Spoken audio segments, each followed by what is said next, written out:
What is up? Still to this day, I have to defend the basic concept of critique, of the role of criticism within veganism. Still to this day, we have problems with censorship within veganism. And it's the most ridiculous thing, but it has to be taken seriously. My problem as a vegan has never been the turkey industry trying to silence me. It's never been the cheese industry trying to silence me. It's never been the cigarette industry or the pulled pork industry or the fur industry. All right? I'm a vegan. I come on the internet and talk about vegan politics. I care about vegan politics. I try to get organized with other vegans to militate for a vegan world in the future, however you want to put it. Save the planet. Remember that slogan? And when you come out here trying to save the planet, guess who you get resistance from? Guess who your enemies are? Guess who's trying to shut you down and silence you? It's other vegans. Now, one of the most hilarious and extreme examples of this is Durian Rider. Durian Rider and his ex-girlfriend Freely, they shut down and silenced and bullied and harassed many channels. And I'm going to pop in a clip here. Somewhere in this video, you're going to get the clip. It's only a couple minutes long of a very, very small channel. I'll give the link to her channel, of course. I think she says she had 50 subscribers, just a few dozen viewers on her channel. So she's probably uploading videos just for her friends and family to watch, and a few people who know her from Facebook or something. And nevertheless, she got a fallacious copyright strike, a copyright claim made by Durian Rider.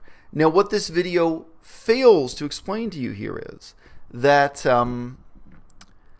he's claiming she doesn't have the right to criticize his book, his published ebook, because in so doing, in criticizing his book, she is sharing copyrighted material.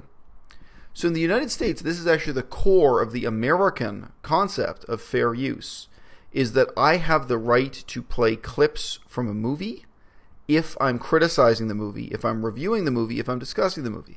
I have the right to play clips from an album, to play clips of music, if I'm presenting you with a critique or discussion of that music. And above all else, in matters of politics, I have the right to quote or play clips from any political leader, anything political. This is the most tightly protected form of freedom of speech, right? And it is needless to say that a scientist debating dubious health claims, someone in nutritional science, would have the right to use clips, if they're video clips or audio clips or quotations of text.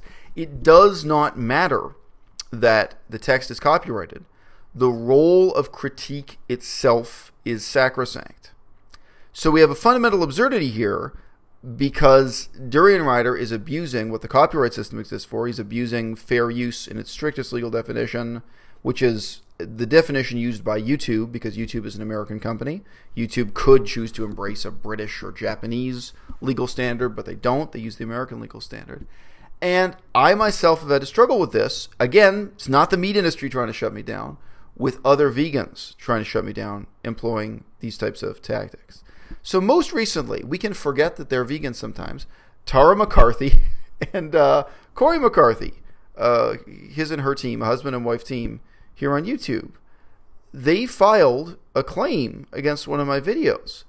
And they didn't make it a copyright claim. They flagged a video in which I was quoting them.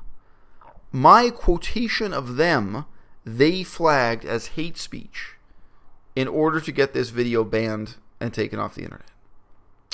Unbelievable. So that's a real Ouroboros. If you don't know what an Ouroboros is, this is like the image of a snake, devouring its tail. How is it possible for me to be an anti-racist, criticizing someone as being racist, if I can't quote them to show how racist they are in the course of my critique without me being censored, again, by my fellow vegans, for using that quotation? And we're in a similar absurd situation here with this small YouTuber. She doesn't really spell it out for you, but she posted a critique of Durian Rider's ebook, which I think is mostly just about being thin and beautiful and being on permanent vacation, this kind of thing.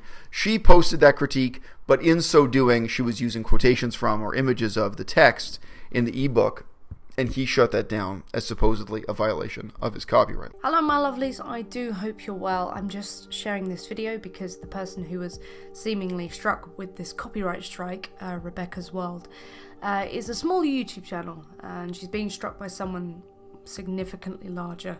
So I think it's only fair to broadcast it so more people can see the smaller channel side. I know I'm not much larger, but you know, any little helps. Maybe it might be worth sharing it yourself if you feel like that's only fair. Rebecca's channel link is in the description. For me, this whole situation is just a demonstration that in moving forward, we can do so much better than just serve ourselves and refuse to allow criticism to exist. But yeah, go directly to her channel, link below in the description, check out this video. Well, well, well.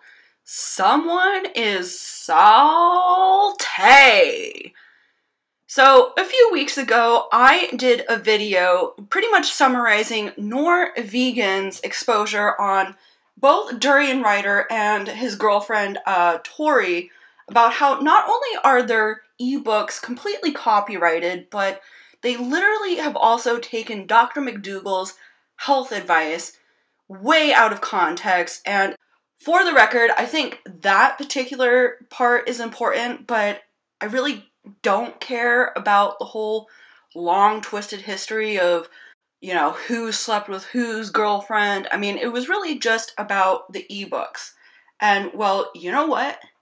I don't know about you, but I think it's insanely hypocritical that someone who has copyrighted an ebook is now going out and copyright striking other channels, especially when they're very tiny and irrelevant, just like mine. So now that we all know that they are watching tiny little channels like mine, here is a message for Harley and Tori. No one wants to buy your shitty, overpriced ebook. You bitches have been caught with not only copywriting, but anyone with half a brain would know that your advice is completely stupid, dangerous, and completely counterproductive to losing weight. So once again, you bitches have been caught, so fucking deal with it. For the rest of you, if any of you speak out against Harley, Tori, or their ebooks, you possibly risk getting your channel copy striked as well. À-bas-le-ciel.